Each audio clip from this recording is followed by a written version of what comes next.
Hi, everybody, and welcome to the CFS side event, A Tale of Many Countries.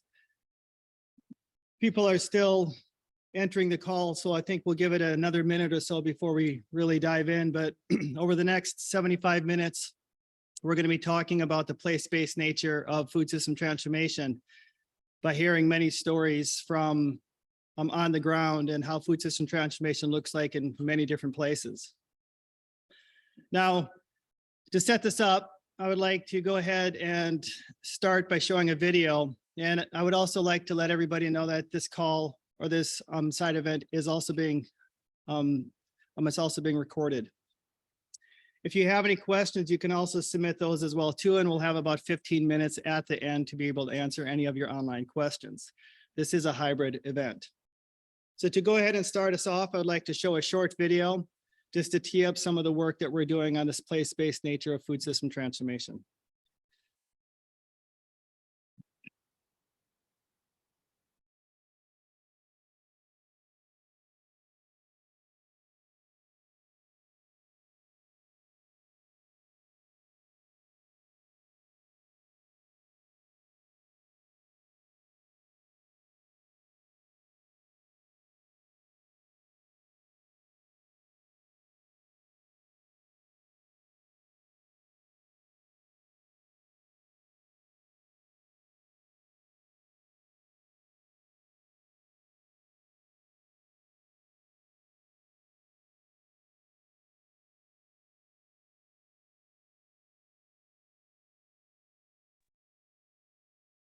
Hi, Brent.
I'm not sure if those of you online could hear the sound or not, but you can always go online and find the video if you want. But, you know, it's this, like the video highlights the place-based nature and how we start pivoting towards national level action in terms of solving this great food puzzle. And this was a report that we just launched last night, where we looked at some of the place-based nature of food system transformation and what it looks like in individual countries around the world. And I'll be talking a little bit about that for the first 10 minutes or so before we pivot towards looking at individual actions that various countries are doing and organizations around the world. Now, before we do that, just to highlight why it's so vitally urgent to start to solve this global puzzle, we can just take a quick stock take of the planet in terms of some of the headlines over the past year. And I think there's many more headlines than this, but some of them are, for this is January 27th, 2021, climate crisis, world is at its hottest for at least the last 12,000 years. In Canada, in November 15, 2021, there was a mind-boggling event. It was a storm that came in. Arctic saw unthinkable temps that we're starting to see in the Arctics over the summer months. A heat wave hit India and Pakistan. This is from last May, followed by what we all witnessed over the past couple months, where 1/3 of Pakistan was underwater. And just last night, WWF's LPR report, the Living Planet report, revealed that there was a devastating drop of 69% in wildlife populations in less than a single lifetime.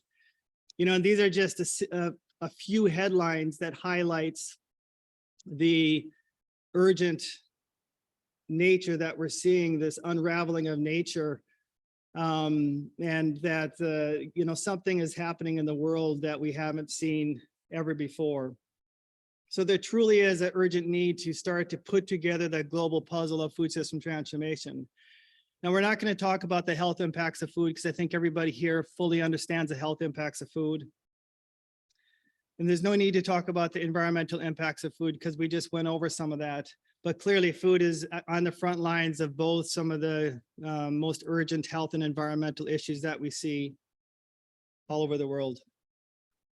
Now, I think globally, we have a pretty good sense of what the picture looks like. We've had several high-level events over the past couple of years. We had the UN Food System Summit. We've had global reports that have shed light on the urgent need for a global food system transformation. So I think globally, we're starting to put the puzzle together. We have a much better sense of what global food system transformation looks like. But I think when you're looking at the national level, we have it's not quite as clear in terms of how this is going to play out in individual countries all over the world. What individual national level food system transformation looks like. And this is where I think we have to start pivoting towards in terms of that national level action, how food system transformation plays out in individual countries. So, you know, I asked the question, how do we solve this great food puzzle? What is it going to take for each one of us to find those individual pieces and to start putting them together? This is what we started to do with this report that we just launched last night.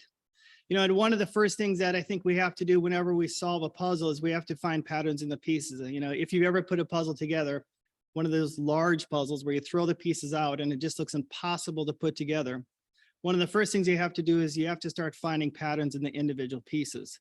And the individual pieces that we're looking at here are the individual countries. Each country is a piece of the puzzle that is unique, and we need to understand that piece and how it fits into the larger whole.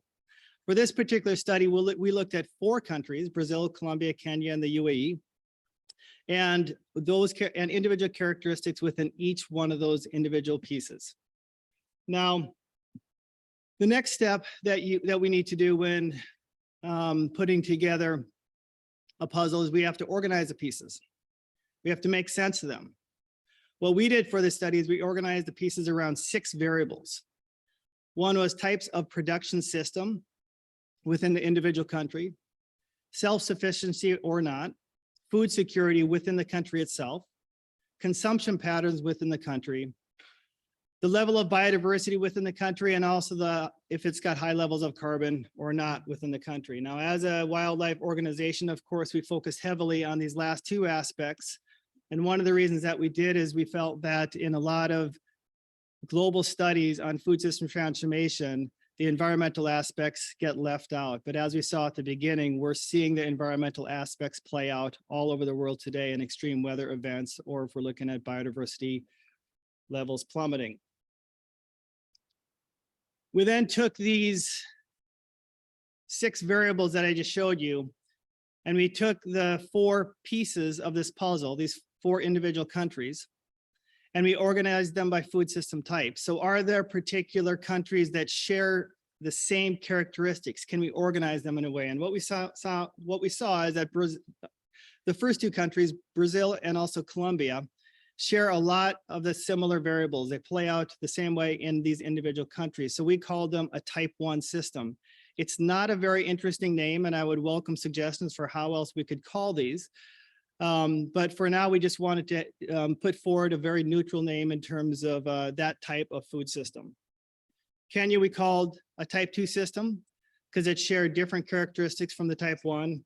And the UAE, we called a type 3. And if you want to learn more about how these variables played out in each one of these individual countries, you can go online and see and read more about it in the full report itself. We then took the different food system types and we said, well, what are the key levers that would play out in each one of these countries? And how would those key levers, would they have a high impact within that country or would they have a lower impact? And we looked at the literature, we conducted stakeholder interviews within each one of the countries to see how each one of these levers would play out. And the 20 transformation levers that we looked at, we did a very thorough scan of the literature and also used the stakeholder interviews to, inform in terms of what levers would actually cut across all of these countries. And we divided them into 6 different groups. The first is natural resource management. We had 4 levers for that. The second was governance and institutions. We identified 4 levers for that. The third was education and knowledge, 4 levers in that area. 3 in technology, 2 in trade, and 3 in finance. Then what we did is we assessed each one of these levers in terms of how they would, the level of impact that they would have in each one of these countries, each food system type. So what you see on this figure is on the left-hand side of it, you've got the 20 levers that we looked at. You've got the different, we've got the individual countries on the right. The darker colors in this figure represent that particular lever would have a higher impact in that particular country or food system type. The lighter shows that it would have a lower ability to be able to transform the food system in that particular country. Now, this is all discussed in detail within this within the report, but some high-level findings that we found was in the type 1 food systems, Brazil and Colombia, the highest transformation levers that we found that will have the highest impact all revolved around land use, optimizing land use, restoring biodiversity, and increasing carbon storage. And both Brazil and Colombia shared it to the same level, and this makes sense because they come from the same food system type. So therefore, and if you look at the first 2 columns, most of the levers are the same color. So what this hints at is that levers potentially will play out in the same way in the same food system type. In Kenya, it was different. The highest priority levers all revolved around smallholder farmers, supporting smallholder farmers, improving land tenure rights, strengthening national level research, and also development. In the UAE, it was very different. They were adopting high-tech methods, developing infrastructure, and supporting healthy food imports, which makes sense in a type 3 country like the UAE, which has to import a majority of its food. So the highest priority transformation levers were very different across all 3 food system types. The only lever that we found that was shared among all food system types or individual countries was strengthening national level commitments. The only one that we found. Now, this is a first step in terms of putting this puzzle together, trying to make sense of the individual pieces and how it fits into the larger puzzle of global food system transformation. And this is only a first step that we've taken, and there's many organizations working on this. And just pivoting towards, trying to answer the question, how do we solve this great food puzzle? It's going to take all of us working together to figure this out very quickly. But there's 5 I's that I just want to leave us with in terms of the insights that we came up with while we were doing this research. The first one is information. We need a lot more of information in individual countries. We have a sense in some countries, but we need to rapidly scale information gathering in countries around the world in terms of how this is going to play out, food system characteristics, transformation levers.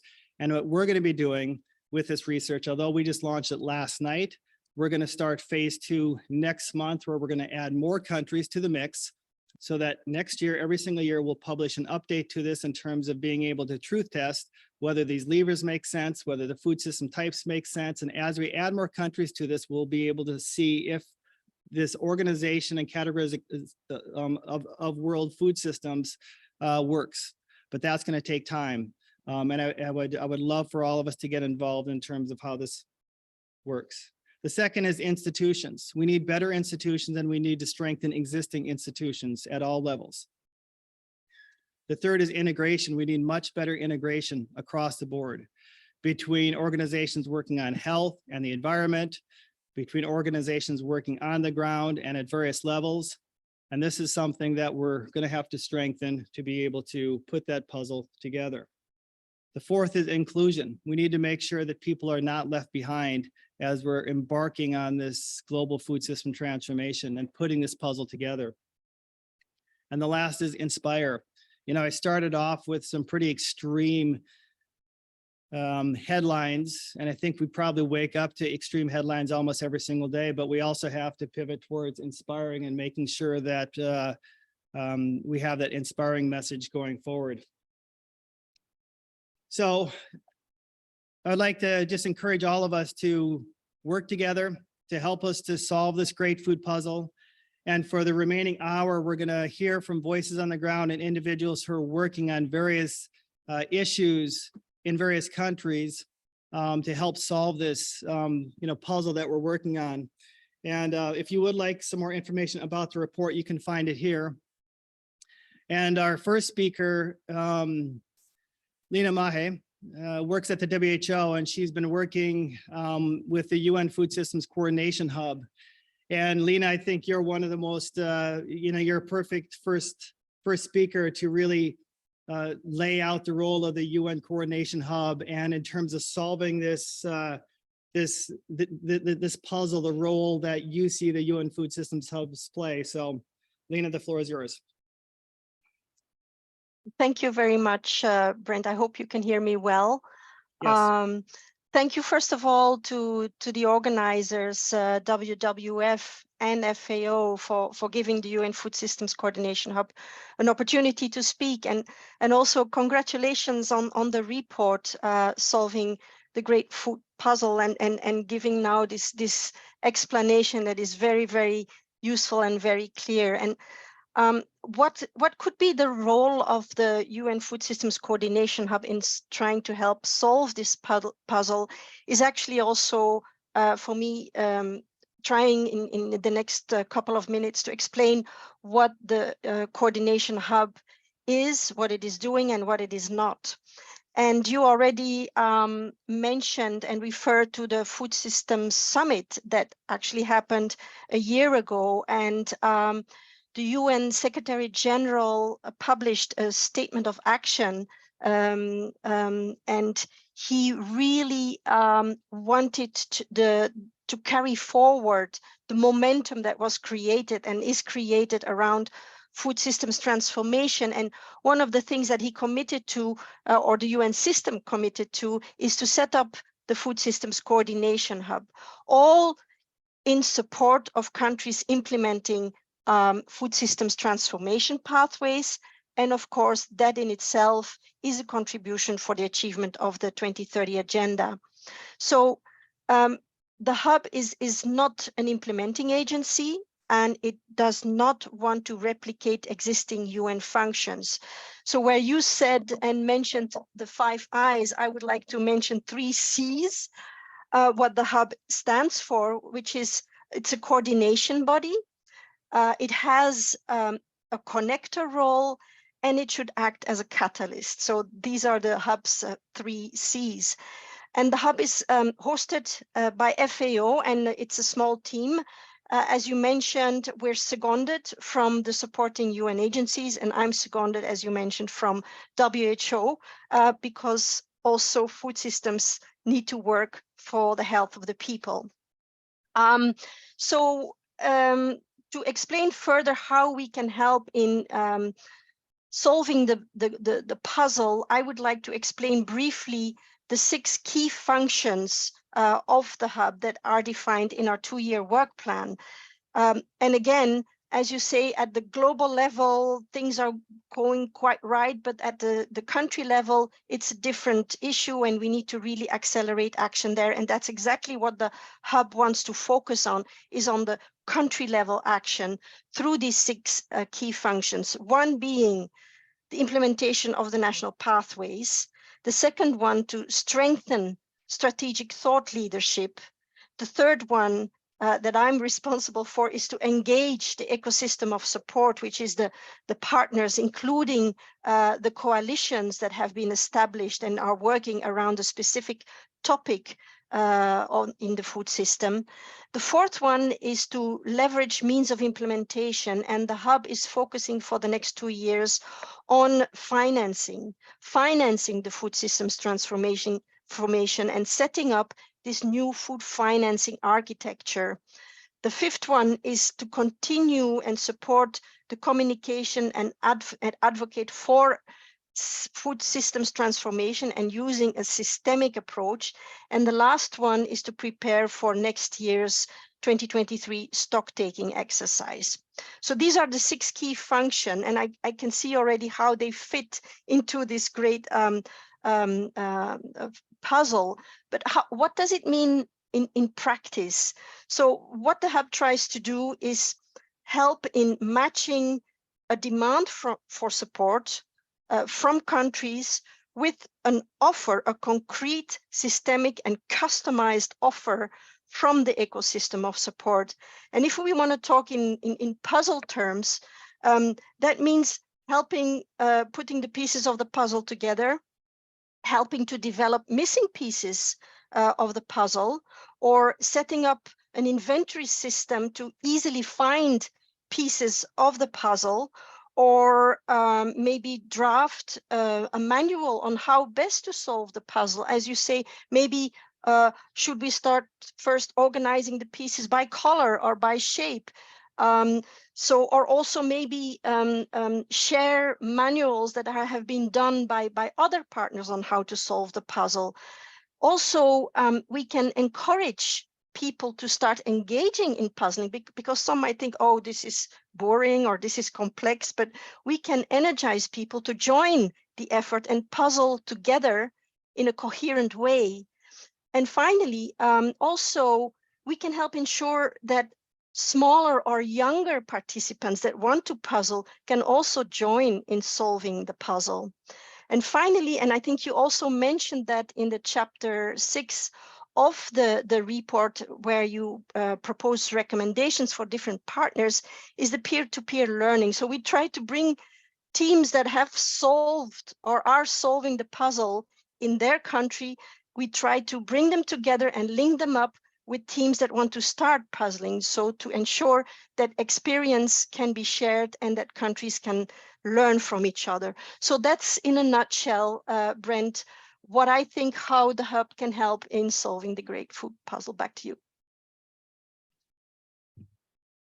Thank you very much, Lena. And, I just think that peer-to-peer learning is such an important thing too, in terms of trying to learn from what's already been done and really making sure that we can, connect countries and organizations that are working on this, because there's so many of us out there trying to solve individual pieces of it. So it's really looking forward to working with you, moving forward. Our next speaker, Nancy Alberto, is the Deputy Director of Food and Nutrition at FAO. And Nancy's one of the in-person guests, so it's nice to see you in person. I believe is going to share some insights about the work that FAO is doing on the ground, and maybe share a couple of case studies and the role of the FAO in terms of putting this global jigsaw puzzle together. The floor is yours, Nancy.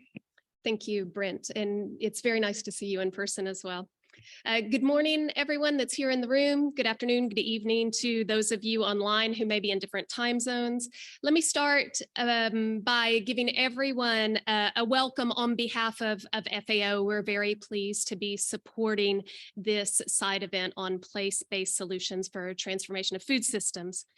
I'm particularly excited about this morning's event, not so much the rain and the 8:30 start time, but excited because in this event, we're talking about how to transform our food systems.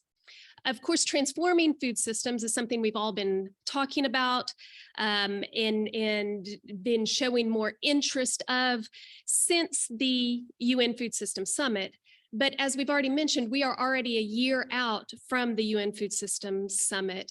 And so talking about how we transform our food systems and how we do that at the country level is extremely timely. Now, the summit itself, just to back up a moment, was a pivotal moment for sustainable development. Of course, it was a global moment where we came together around a convergence on the importance of food systems, the importance of food systems for health, the importance of food systems for our planet, importance of food systems for livelihoods, and many other characteristics of our communities. It was also a moment to recognize the challenges that our food systems are facing, both for today and for the future. And it was a catalytic spark to accelerate that action to reorient our food systems for healthy people and healthy planet. But importantly, it was a global moment that was built on local level discussions. As you all remember, there were robust and exciting dialogues that occurred in countries across the globe. And indeed, I'd like to venture to say that one of the greatest successes of the UN Food Systems Summit was indeed the convening of national and independent dialogues that brought together multi-stakeholders and multi-sectorial experiences, expertise, interest, and challenges to collectively co-create those pathways that have already been mentioned, pathways to more efficient, inclusive, resilient, and sustainable food systems. We know that there's this growing body of evidence that suggests that we need significant changes in our food systems to reduce biodiversity loss, to reach our climate goals, and to ensure optimal health. Now, a key to transform our food systems is to simultaneously do nothing more but shift to healthy diets, reduce food loss and waste, and enable food production and value chains that are resilient and sustainable. That's a pretty tall order. So Brent has just outlined the presentation of the report on solving the great food puzzle, thinking on how we can make that happen. And he highlighted correctly how in different countries, the solutions are going to look different. It depends very much on the contours to reach that global food system transformation, depends very much on the contours of the national level systems and the local systems, but it also depends on culinary traditions within countries and how that's going to shape food systems. It depends on demographics within countries and countless other characteristics. So policy investment and action is going to be prioritized differently in countries. And once those actions are prioritized, they're going to be adapted and implemented differently by countries. So as way of a quick example, I want to look at food-based dietary guidelines. Food-based dietary guidelines is a very specific area of work that's very important to the FAO portfolio. And it's also something that we are working with in collaboration as part of the Coalition for Action for Healthy Diets and Sustainable Food Systems. Food-based dietary guidelines, when they are linked to environmental concerns, can really be used to inform all 20 of those levers that Brent described. Things like supporting healthy food imports, support to smallholder farmers, and strengthening national level commitments. One of the levers that Brent noted was important across all of the topologies that were found in the report. And this is because food-based dietary guidelines can establish a basis for public food and nutrition, for health and agriculture policy, and for nutrition education programming, amongst others. So the maximum use of the potential of food-based dietary guidelines would do all of the above. But some countries may invest in food-based dietary guidelines for driving policy, while other countries may choose to invest their focus of food-based dietary guideline work on nutrition education programs. And technically what those guidelines look like, how the food groups are made, what foods are included, what foods are highlighted, how the visuals are produced is going to be very context dependent. And this is actually a great strength of this tool because it is an ability to allow for greater feasibility and enhanced usefulness because they are context specific. And this is a methodology for developing guidelines that can drive change at the country level. And this is, of course, just one example, and we're going to hear more examples in a few minutes directly from folks working in the field. And we have other global tools as well. One that, of course, we must highlight are the global tools that come out of the CFS itself. The voluntary guidelines on food systems and nutrition being one that's particularly relevant for food system transformation.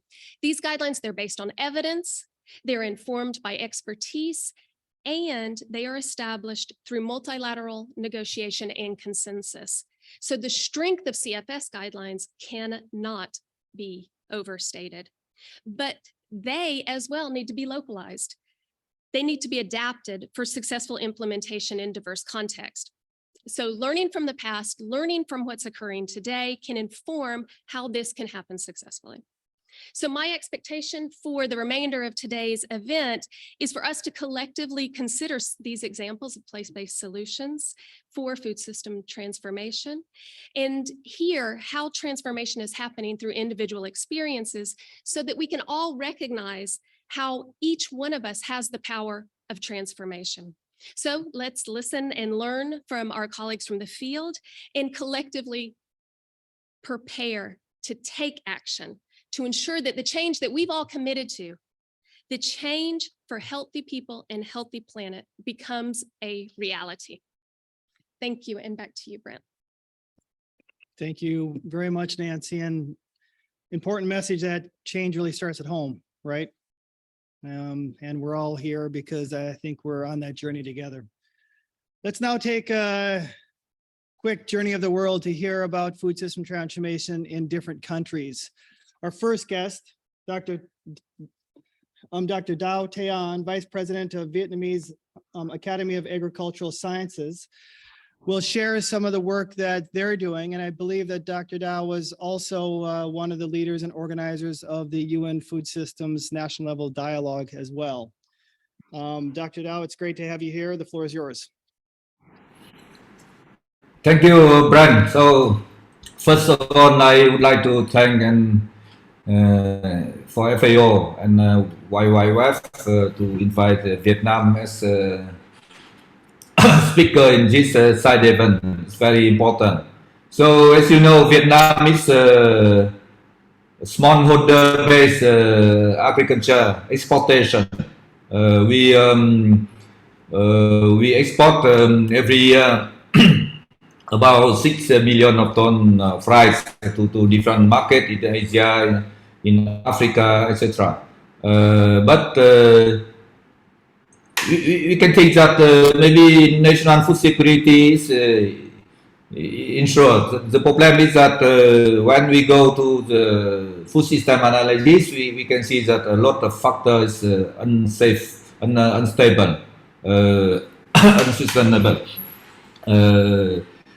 For example, the nutrition, even we export a lot of agricultural product, but malnutrition for children is in high rate in some area, mostly in mountainous area. And in other hand, the obesity phenomena is more and more frequent in the cities. So I think that the gap of the education for nutrition is very important. And we can see also the malnutrition can be happen in the region where we export a lot of agricultural product because the production system will become monoculture with the market driven, and the local production system is not enough diversified in order to respond to the local demand on nutrition. Also with the intensive agricultural system, we degrade the natural resources, soil pollution, and also high use of chemical such as fertilizer, insecticide. So the consequence is food safety is not attained. And another difficulty is that we have a lot of smallholder producer and trader. So food safety control is extremely challenges for in Vietnam now. I think that this is very important. So nutrition, food safety, and also a lot of food waste in the consumption, because we can produce a lot of food. Also high food loss in the transportation, processing, due to the poor logistic, conservation, etc. in the value chain. Also, our agriculture with very high intensity, so the emission of greenhouse gas is also very high, mostly from rice field. The value chain is not adequately developed, so the problem of transparency, lack of transparency in the value chain, the weak coordination between cooperative and private sector and consumer is also the problem. So in the context of different risks, such as climate change, the market variability, and also the new risk is disease. Disease for animal, disease for crop, and including COVID for human in the recent year. So the smallholder is facing a lot of risks for the production and local production. So Vietnam means we think that food system transformation is really needed, and we are very actively involved in the UN food system dialogue last year with a different round of consultation workshops. So we organized national consultation workshop with the participants of different sector, including private sector, research, government, and also we organize some regional consultation. So now the government decide after the UN dialogue, we start to build a national action plan in order to coordinate and quote the participation of different stakeholders. So national action plan, I think that focusing in the five, we follow the guideline from the UN and with the 5 priority. So firstly, to respond to the question of accessibility for the nutritious food and safe food for everybody. And secondly, we focus on the reducing food loss, food waste for sustainable consumption, and also developing some campaign for building safe food culture. And also we are willing to organize some education activities in the school. For the production, we decide to have a transition to agroecology in order to achieve the producing more from less of resources and conserving biodiversity. So agricultural practices is promoting. And for the smallholder, the food production is not only for consumption, but the income is very important. So the value chain organization and with the promotion of cooperative in order to have more inclusiveness for smallholders is very important. And the last intervention that we are thinking is improving the resilience of vulnerable groups such as women, the youth, and the ethnic minority farmers. So by the training and expansion, and the digital transformation, supporting food system is also very important. I think that for this food system transformation in Vietnam, we need help from coordination group for FAO to build the set of indicator for monitoring, because in order to evaluate the transformation by 2030, I think that the monitoring activities is important. Thank you. Thank you very much, Dr. Dow, for sharing some of your insights and some of the work that you're doing on this, and looking forward to following up. Our next speaker, Johnson Apoku Boateng, Director of Business Development Services for the Association of Ghana Industry, will talk about some of the work that they are doing in Ghana. The floor is yours, Johnson. Thank you very much. And let me also take this opportunity to thank the FAO and the WWF for inviting us to also speak at this particular forum. And I think that food systems is a very important aspect of our lives. And global trends speaks to that effect, that if we don't take this seriously, a time is going to come when it's going to be difficult for us to meet the daily nutritional needs of people around the world. So Ghana is in West Africa, population just about 32 million. At the moment, we have the Ministry of Food and Agriculture leading the charge when it comes to food sufficiency in the country. Presently, we have several actors who are helping in terms of the food systems transformation in the country. And I'll be talking about them a little bit, and also let you know about the challenges and how we're forging ahead to get them resolved. I work for the Association of Ghana Industries. It's the largest private sector organization in Ghana.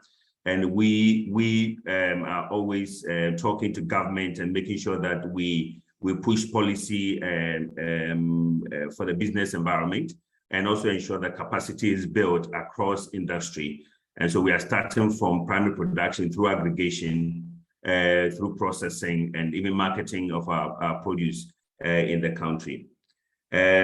We've had a few jobs that we've done with development partners, and I also speak a little bit about that.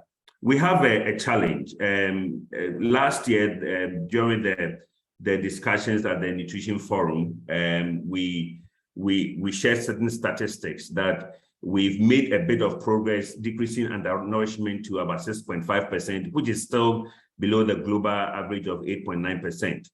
And so we continue to work at that. Stunting is still a challenge. Undernutrition is still a challenge in Ghana.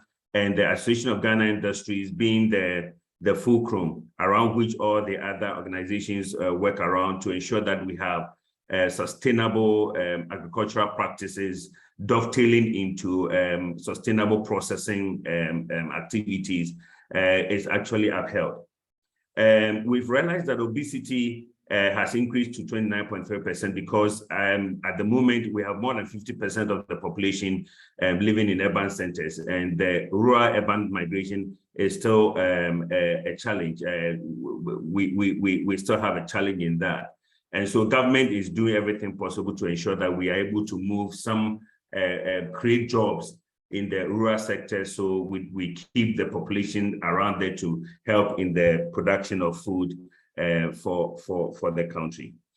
So we've been working with the National Development Planning Commission, which is an agency set up under the executive branch. It's by an act of parliament. They are involved in policy development across the country, and they've also taken the nutrition battle head on. And so when it comes to the scaling up nutrition project and other projects, the AGI is working with the NDPC to ensure that we achieve the goals that we need to achieve in SDG 2 as much as possible. We've had several programs so far. If you look at the Ghana foods environment and consumer behaviors, because of the high urbanization, we realize that we need a lot more food in the urban centers. And the issues of food safety and food quality came up very strongly. And so the AGI has been working with the Ghana Standards Authority and the Food and Drugs Authority to ensure that we have enough standards to cover all the food that is eating in Ghana, to ensure that nutrition is upheld in the country. Recently, we've had about a couple of projects. So I'll talk about the one with the food, the FAO, and that was on strengthening capacities for nutrition-sensitive food systems through a multi-stakeholder approach. We've worked with Dr. Pilar Santa Coloma from the headquarters in Rome, and we've trained a set of companies, and we've actually scaling that one up to ensure that we have their capacities built up to uphold nutrition and healthy diets in the country. Aside from that, we are working with the WFP at the moment. We had a project called the Obasima Project, and the Obasima Project looked at food fortification. So we are fortifying foods that, especially from our staple foods like corn, corn cereal blends, and so on and so forth, to ensure that we have nutrition at the base, okay, of the pyramid. And so we've worked on that, and we looked at the food systems right from primary production. We looked at it through aggregation to processing, and then also to the high end in terms of marketing. And we realized that there are so many issues, just like our Vietnamese friend mentioned, the challenges of post-harvest losses, okay, right from the farm gate to the aggregators to the production sites.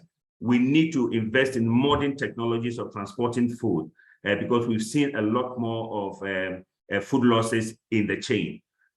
Issues on food safety, the use of fertilizers, as he mentioned also here. We are looking at the quality of the produce that is coming, especially when it comes to raw materials to the production site.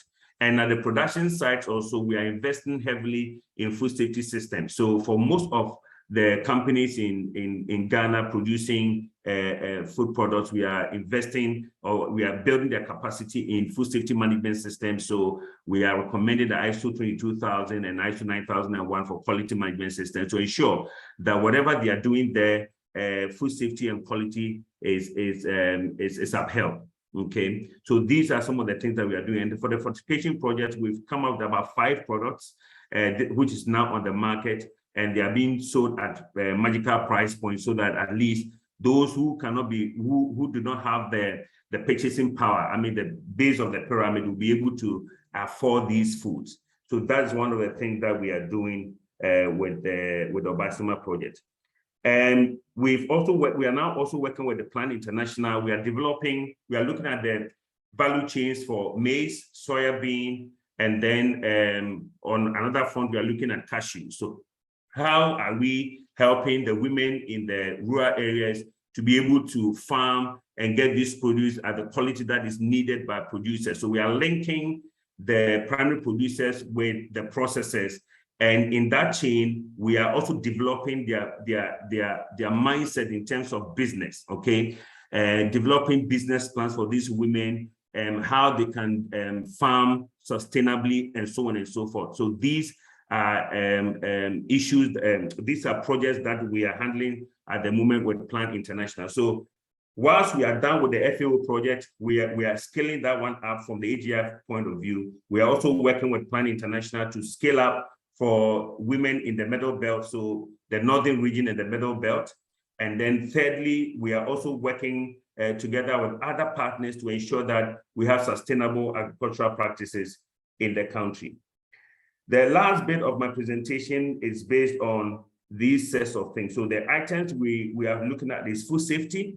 We are looking at food quality. We are looking at post-harvest losses. We are looking at retention of nutrition during processing. We are looking at fortification. We are looking at marketing and e-commerce, and also financing infrastructure for food systems. The challenges we are facing, I will enumerate a couple and I'll end. One, full deployment of the nutrition policy. We have a nutrition policy, national nutrition policy in Ghana, which we are working with the NDPC to explore and also ensure that we educate a lot more people to understand the kind of food system that we have within the country and how they can take advantage of these food systems to either do business and also, on the other hand, ensure that nutrition is upheld in the country, or in the with the objective of reducing undernutrition and also curbing the obesity situation that we're having in the urban centers. We are also driving fortification to solve the micronutrient deficiency problem, but we realize that education is needed because a lot of the population do not understand the essence of food fortification. So that is a challenge that we are also using our advocacy and then work with the Ministry of Agri and then NDPC to resolve. The third is curbing the destruction of our lands by mining. So we have an existing threat, and that threat is illegal mining in Ghana. So we have most of our lands, mostly along the river bodies, being destroyed. And as I speak to you, we have 3 major rivers which serve farmers and so on and so forth, which has become very, very turbid because of illegal mining activities. That is an existing threat that the government has pledged to be fighting. And so at the moment, we are fighting that one to ensure that it doesn't affect our crops in terms of food safety and quality. And then the last one is protecting the environment through afforestation. So we are the lands that have been destroyed already by mining are being reclaimed, and we are helping the government effort to ensure that we don't have more destruction to affect the climatic conditions that we all face in the world. So these are the things that we are doing in Ghana to ensure that our food systems are protected and we have enough food for people to eat and have be in a good position in terms of food security as well to serve the population and those beyond Ghana. Thank you very much. Thank you very much, Johnson. And, you know, as the 5th I that I mentioned was to inspire, and it's hard not to get inspired when you're hearing these wonderful stories of actors all over the world working in different ways. Our next speaker, Ruth Onyango, she wears many hats. She's a founder for a rural outreach program in Africa, but she does a lot of other things. She's been working on food systems for many years. We'll share some insights of the work that she is doing within Kenya. Ruth, the floor is yours. Thank you, Brent, and thank you for getting me involved in this, more or less at the last minute. Yeah, but I'm happy to join you, and I'm happy to meet everyone here. This is a very complex area. I just see that the more we talk about it, the more meetings we hold, the more complex it becomes, and more problems it creates. And I'm happy you have called it a puzzle. I'm very happy with the report you have. I haven't read it fully, the report you have just put out, you know, the puzzle of solving this problem. And indeed, it is a puzzle. I've been in this for a long time. I want FAO to know that I was part of the team that developed the food-based dietary guidelines. I'm happy to see them back on the table. And also for WHO, I was part of the revising the Codex Alimentarius and concentrating on food safety. And as Dr. Johnson says, you know, in Africa right now, the issue of food safety is so key, especially when we work from the food science side, which I'm part of. And some of the issues that have been mentioned by friends from Ghana and Vietnam are really the same, because we derive many of these from the global meetings. So many of these meetings have attended in the past, you know, nutrition meeting, you know, in 1992, World Food Summit in 1996, and others. And then I would be part of the Kenyan delegation, and we work together. You know, they look for experts from university or from the private sector and make it part of the delegation so that we can come up with a common front or a common report, and hopefully come back home and localize what has been agreed on.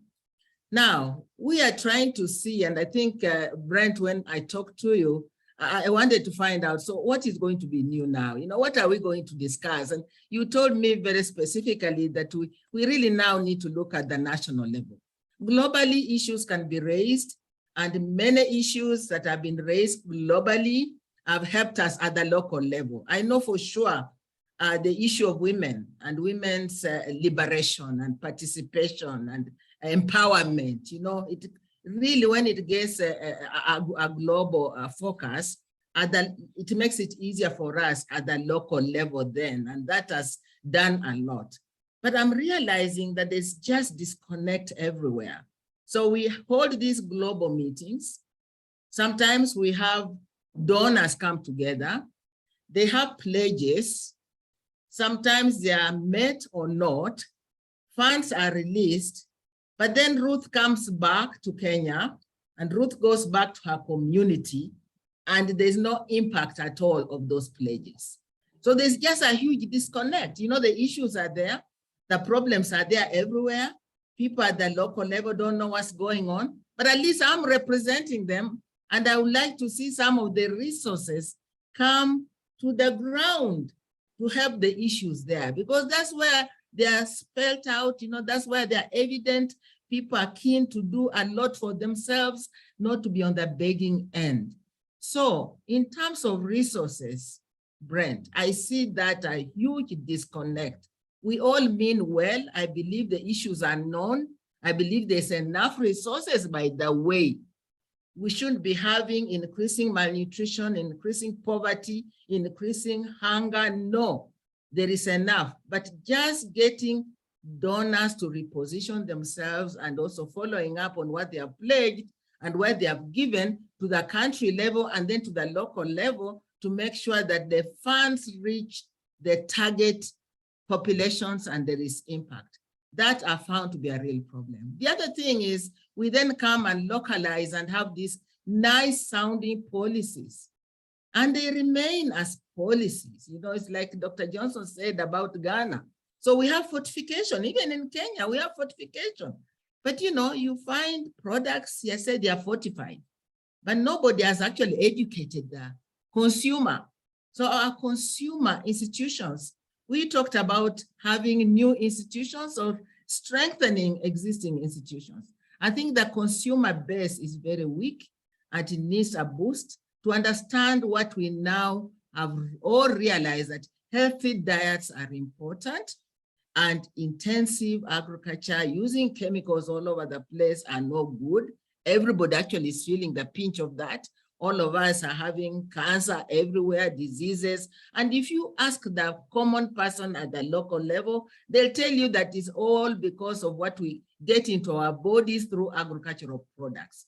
So that again, you know, educating the consumer, educating the population is an area we really have to do much better. And then I'm happy the SDGs number 17 was partnerships.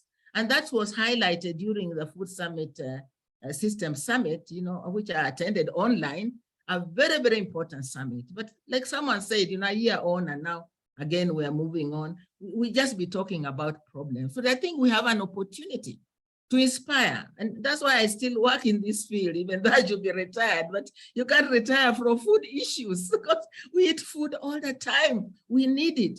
I'm just happy that I'm still alive myself personally to hear people talk about healthy diets, to talk about nutrition and linking all this to the environment. Nature now is causing havoc, and this I think is connecting us, Brent. Even I don't know where you are sitting right now, maybe in Washington, DC, and I'm here in Nairobi, and many times I'm down there in my village. I'm telling you the environment, the impact. Nature is calling on all of us. It doesn't matter where you are sitting and saying, look here, if you don't take care of me, you are all going to die. So I'm just happy that we can have this discussion. And I think from your report that you have put out, we can derive a lot from that and we continue to work on it. And from the Kenyan side, you are right on, you know, you are really right on. Governance, political commitment with all these policies we have, putting resources where our mouth is.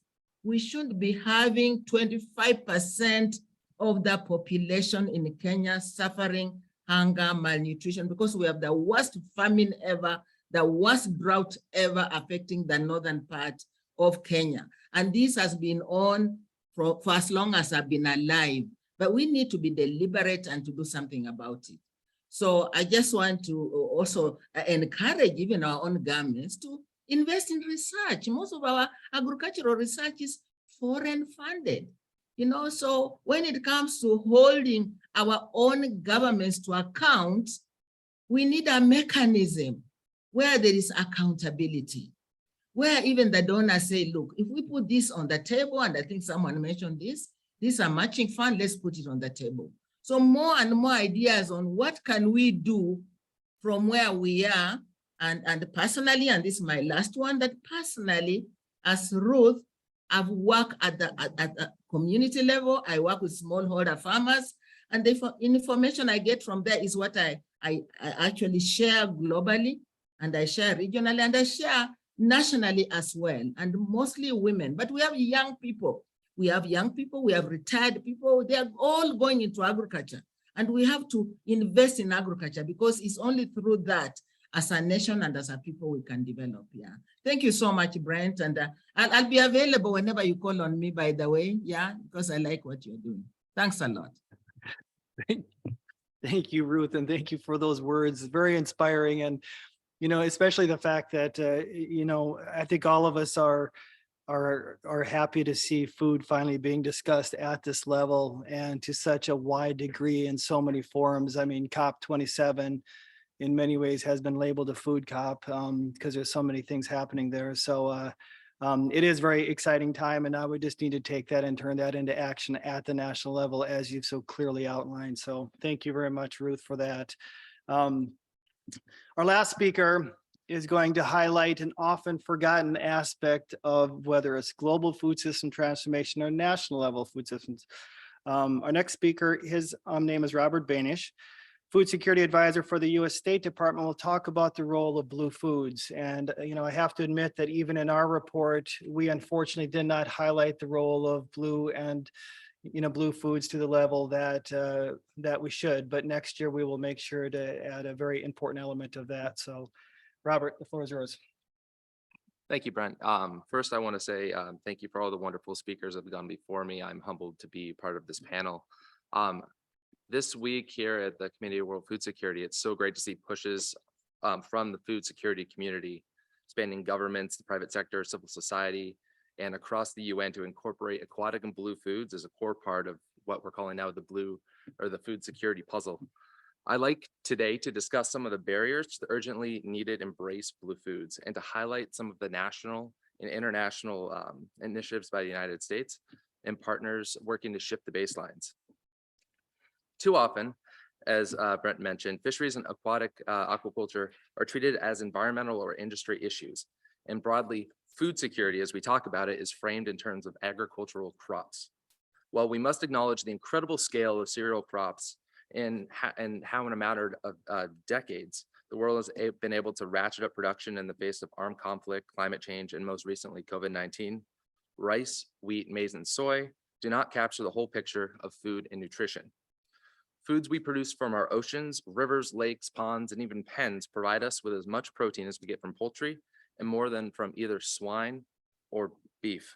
For over 3.3 billion people, aquatic and blue foods provide over 20% of the average per capita protein. In the future, demographic shifts and population increases will demand more low carbon, nutritious, and delicious foods from the world. And by some estimates, blue foods have a scope to increase up to 6 times and would use far less land and require far fewer resources than many land-based alternatives. Blue foods are also excellent sources of key micronutrients like calcium, iron, zinc, and other nutrients like omega-3 fatty acids and compounds that can address the multiple forms of malnutrition, including wasting and cardiovascular diseases. Simply put, we need blue foods to meet today's and tomorrow's challenges in nourishing the world. Copious non-food benefits from a shift towards blue foods span from socioeconomics to the environment. Blue foods, for example, can aid economic development, allowing fishers to leverage stable incomes and create steady and fulfilling jobs. And it is, of course, absolutely species dependent, but fisheries and aquaculture can provide significant trade opportunities for many small countries and many large countries. And this is all part of a diversified food portfolio, including some local production, as a way to bolster women's economic participation and empowerment. An often overlooked aspect of blue foods is the role women in fisheries and aquaculture, the role they play, especially in the post-harvest sector. And blue foods play a critical role in nutrition for women. As was said earlier this week in CFS, When there is not enough food to go around, in this very room, this was said, we know it is the women who are more likely to eat the less nutritious food. Now, fisheries and aquaculture can have a comparative advantage to animal-based foods in terms of environmental footprint, including carbon emissions. That being said, it's important that capture fisheries and aquaculture are harvested while still supporting the environmental systems that we all depend on. However, through tough lessons, now we have a pretty good idea of practices that we need to move away from, and it is essential that we take action to increase the sustainable production. Now, everyone in this room and watching virtually is probably optimistic about blue foods, loves fish to some extent.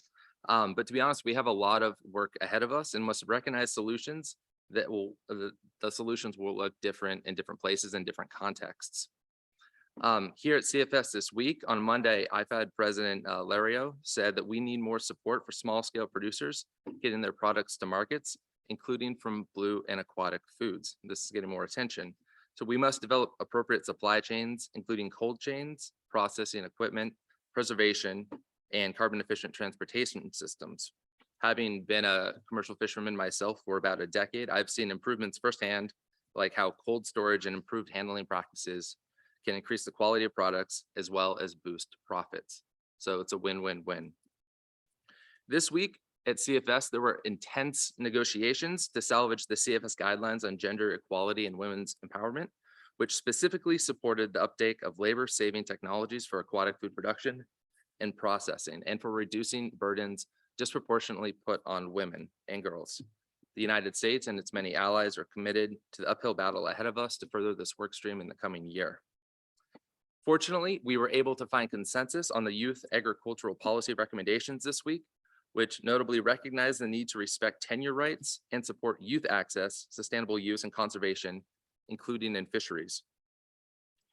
Now, we must also recognize and address the approximately 35% of global harvest from fisheries and aquaculture that's lost or wasted.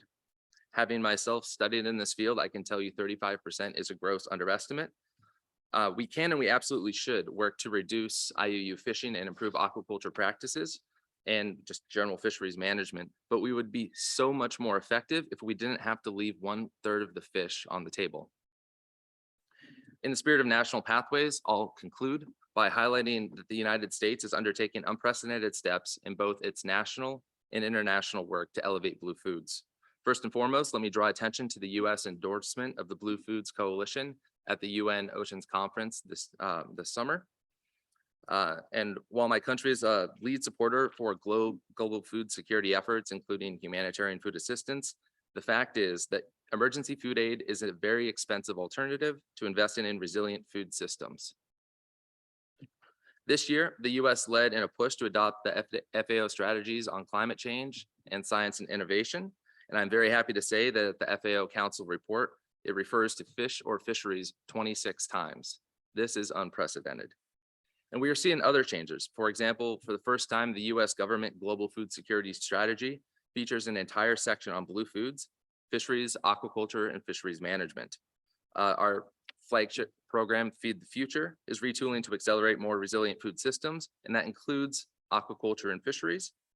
And to support this, USAID is working on publishing new guides on both aquaculture and wild capture fisheries, and has launched new programs in the last year or two in the Asia Pacific, East Africa, and South America.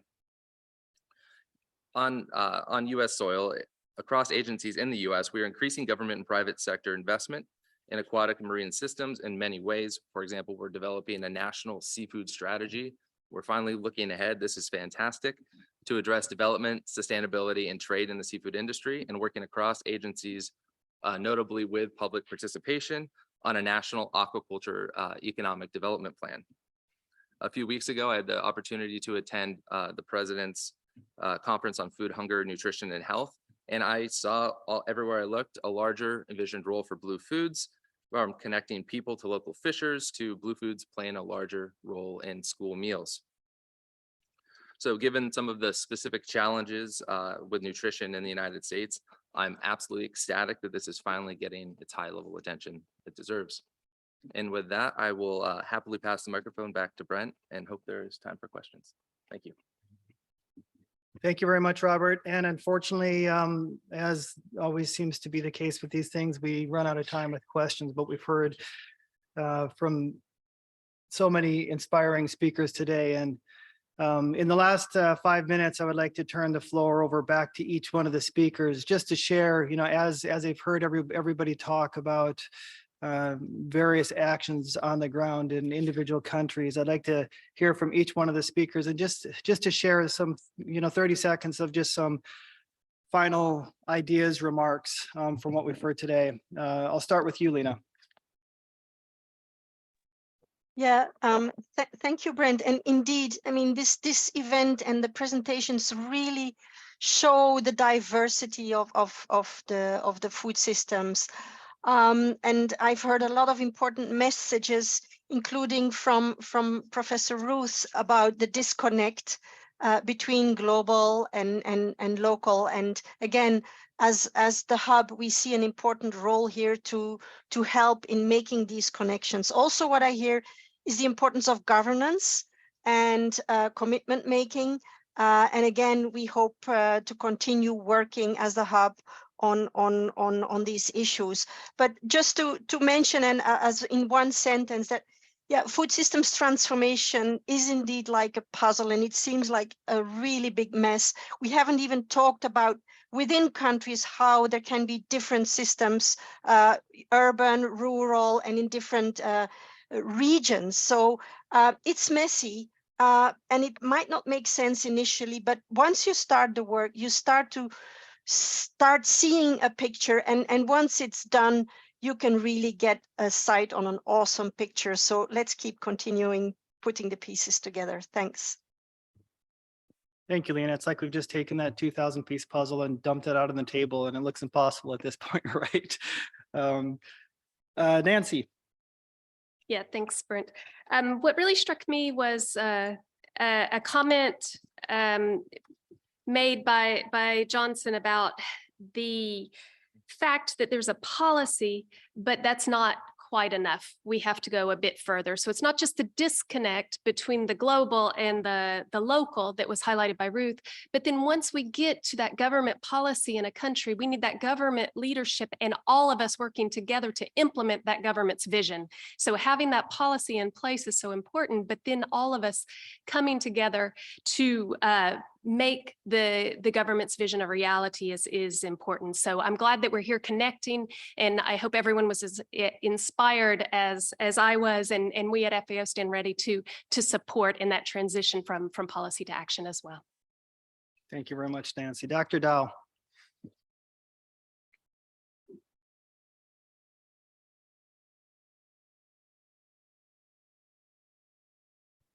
Dr. Dow, the floor is yours to share any final remarks you have.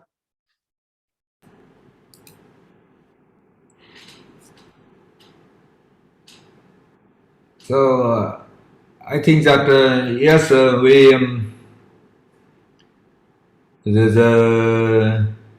food system transformation is need a lot of innovation and research, and I think that the role of I would like to emphasize that the role of research and innovation is really important. So in Vietnam, we now we are working to build a kind of food innovation hub in order to cooperate to con the international organization and Vietnamese private sector to invest in the research and innovation. And the second thing that the design of communication is really important for nutrition education, for food loss, food waste, and also training for farmer in rural area. So I think that this is the point that Vietnam would like to rise in the future. Thank you. Thank you very much, Dr. Dow. Dr. Johnson, any final words in 30 seconds or less? Yes, so thank you very much. I would want to agree. That policy is not enough. We have one globe, we have one people. Today you may be here, tomorrow you may find yourself on another side of the globe. We need to put together, we need to inspire each other and bring the pieces of the puzzle together so that we have one great solution for food systems across the country and across the world, as it may be. So I am very, very grateful for this opportunity. Let's continue to dialogue, and most importantly, let's find solutions to the problems that we have with food systems across the world. Thank you. Absolutely. Dr. Ruth. Yeah, thank you. I just believe we are now on the same page. What I'm happy about is the passion I'm seeing from different quarters. And I want to encourage all of you who may have resources, technical, financial, and also the UN as a whole, stepping up to the plate, because you have a big role to play. The US is a huge donor in this space. To really make sure that you connect, and you connect, and I should even be able to see you in my village in Western Kenya. Yeah, after all, I went to the school in the USA. So, and indeed, I'm seeing a lot of connection now, linkages between US institutions and Kenyan institutions right now. So I'm happy about that. And I think we need to really reach where the problem is and try to solve it. And I think together we shall begin to solve this puzzle. Thank you, Brent, so much. Yeah. Thank you very much. And lastly, Robert.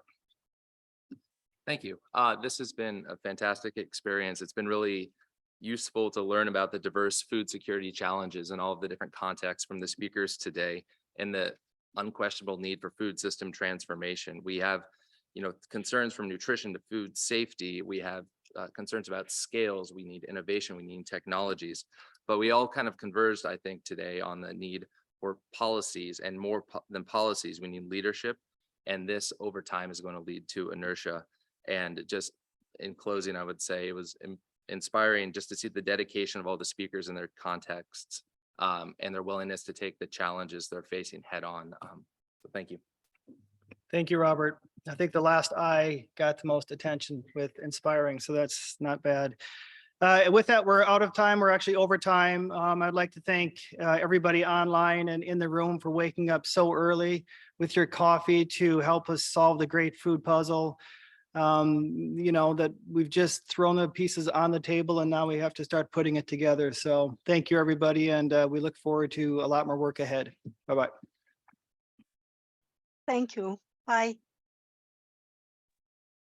Bye. Thanks, everyone. Bye. Mm.